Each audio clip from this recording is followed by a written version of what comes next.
ایک دفعہ کا ذکر ہے، ایک چھوٹے سے گاؤں میں ایک لکڑہارا رہتا تھا۔ وہ بہت ہی ناسمجھ تھا۔ وہ لکڑیاں کاٹ کر بازار میں بیچتا اور جو پیسے ملتے اس سے راشن خریدتا۔ اسی طرح وقت گزرتا گیا۔ ایک دن اس کے گاؤں میں صرف ایک ہی درخت بچا۔ اس درخت پر بہت سے پھل لگے تھے۔ لکڑہارا اس درخت سے پھل کھایا کرتا تھا۔ ایک دن جب وہ لکڑیاں کاٹنے کے لیے گیا تو اس نے دیکھا کہ اب صرف وہی پھلوں کا درخت رہ گیا ہے۔ اس نے سوچا کیوں نہ آج اس درخت کو بھی کاٹ کر بیچ دوں، مگر اس سے پہلے اس درخت کے پھل کھا لیتا ہوں اور جو پھل بچ جائیں گے اسے گھر لے جاؤں گا۔ بہت تیز دھوپ اور گرمی کی وجہ سے لکڑہارا اس درخت کے نیچے آرام کرنے کے لیے بیٹھ گیا۔ پھل کھانے اور آرام کرنے کے بعد لکڑہارا اٹھا اور درخت کاٹنے لگا تو ایک چڑیا نے اس سے کہا، رک جاؤ، تم اس درخت کو کیوں کاٹ رہے ہو؟ لکڑہارے نے کہا، میں اس درخت کو کاٹ کر بازار میں بیچوں گا اور مجھے جو پیسے ملیں گے اس سے میں کھانے کی اشیاء خریدوں گا۔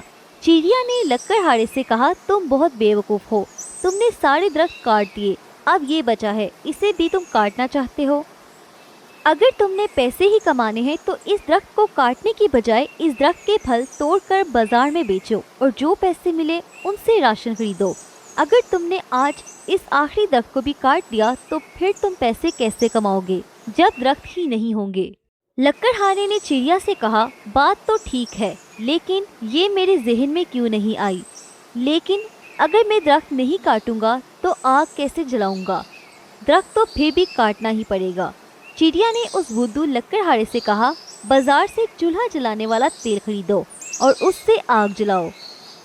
چڑیا کی بات لکڑہارے کے ذہن میں بیٹھ گئی اور اس نے کہا، میں نے بہت غلطی کی، کاش میں سخت درخت نہ کاٹتا اور ان درختوں پر جتنے پھل لگتے میں انہیں بیچ کر پیسے کماتا۔ پھر چڑیا نے لکڑہارے سے کہا، اب تم اور درخت لگاؤ تاکہ تم ان سے روزگار کما سکو۔ لکڑہارے نے اسی دن سے نئے درخت لگانے شروع کیے اور چند سالوں میں وہاں بہت سے پھلوں کے درخت اگ گئے، ان پر بہت سارے پھل لگ گئے۔ لکڑہارا اب درختوں کو کاٹنے کی بجائے پھل توڑ کر بیچتا اور بہت پیسے کماتا اور بہت امیر ہو گیا۔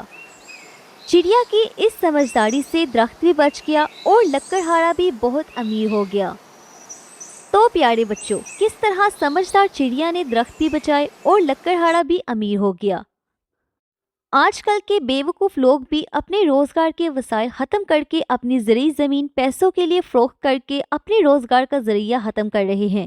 اگر یہی لوگ تھوڑا ذہن کا استعمال کریں تو انہی زمینوں پر اناج اگا کر بہت سا پیسہ کما سکتے ہیں۔ کسی بھی نظام کو بہتر بنانے کے لیے عقل کی ضرورت ہوتی ہے اور بربادی کے لیے جہالت کی۔